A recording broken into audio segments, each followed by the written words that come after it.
Oñater naiz txirrindularia, 35 urte ditut, oñatiarra naiz, arrasaten bizinez, baina nintzen oso lagunan naiz baina, horretik bizinez arrasaten, eta hiru mutikon aita naiz.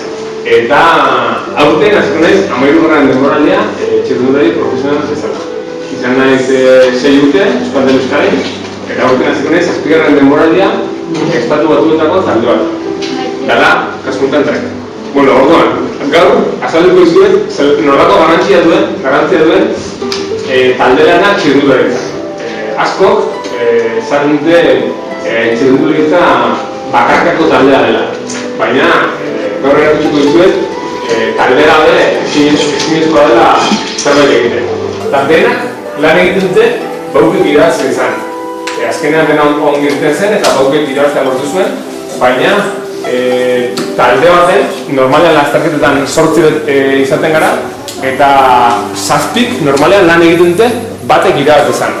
Gure kasuan bauke da menzian ondo irutzen dena, orduan gure ibidea horrela lasterketena bauke da, eta gara dituzko dugu, Fabian Jantzi. Nire ametxetako lasterketa horietan, nire taldeki batek lortu zuen irabaztea, nik amesten nuen lasterketa hori. Horregatik nago horrelako pozik.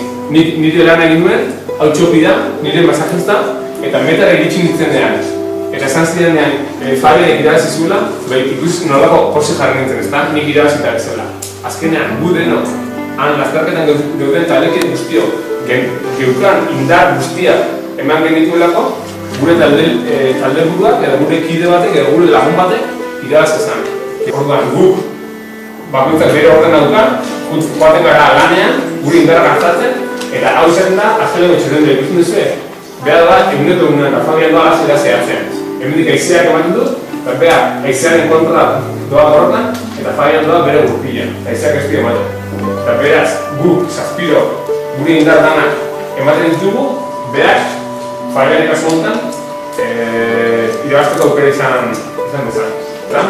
Kasu honetan, Fabianek zulatu izan zuen. Eta bereala esan zian, Markel, zure gurpila behartez. Eta nik, hau da nire bizikleta, nire gurpila hartu nire bizikletari, gurpila kendu, eta nik berari nire gurpila baino. Eta nik gelditu nintzen, bide bastarrean, gurpila zulatu eta bere gurpilekin zulatuta. Bera momentu egin zituen, eta gero atzekoa zulatu zuen. Eta biditu egin zian, Markel, atzekoa zulatu dut. Eta nik nire bizikletari berriz ere atzekoa kendu, atzeko gurpila, eta behar jarri nion. Eta nik gelditu nintzen bide errez baten, bizikleta esku batek gurpil gara eta bi gurpil zulatuta. Eta gero etorri zen nire taldeko kotxea eta beste bi gurpil berri eman zizkiak. Baina nik ja, lehenengo txerrendularietatik, ja 5 minuturan ninduan. Gatzeko, hau da narrazteko barazika. Egun hortan, Toni iraaz izkoen lastarketa. Eta Toni, gu Aimar eta nik, beretako lan egin genuen ezta, garen lagundu genion. Eta Toni eskatu zigun, berak iraaz eta gero, mesedez, podiumera berekin igotzeko.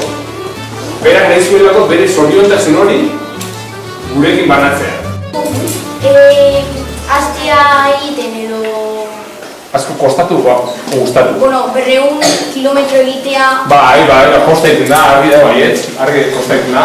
Baina, hortaratu inbideen entrenatu, egunero entrenatu, zaindu, atxeen hartu, eta gero askotan da burua, ez da? Txirrindulari izateko edo kirolari izateko, berdin da ze kirol, ez da erreza, asko saiatu dira. Gastola moduan edo bizitzako bere erosin arrotan moduan. Izan bidea oso konstantia da, egunero, saiatu. Zin nintzen, horrein dela horreta bat urte, amaran dukoan, ordu arte korreka egiten duen, hasi nintzen uste bederat urtekin korreka, eta bederatzetik amadura egiten nintzen korreka, eta gero pasan nintzen txirrindularitza. Zenbat ordu entrenatzen duzu?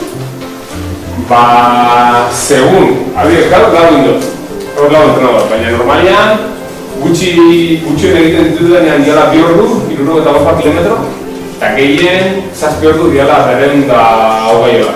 Bona, venga, binduzen. Non entrenatzen duzu? Segun, hemen etxean nagoenean, oso guztoko dut kostara joatea. Zioza galdera da. Entrenamentuetan normalian erabiltzen dut platano batzuk edo pastel batzuk. Zerbaten dizira hasi duzu. Eta Migrazioz Andaluzia Kontzulia, Frantzian erlojupekoa eta Australian mendiko zertapena.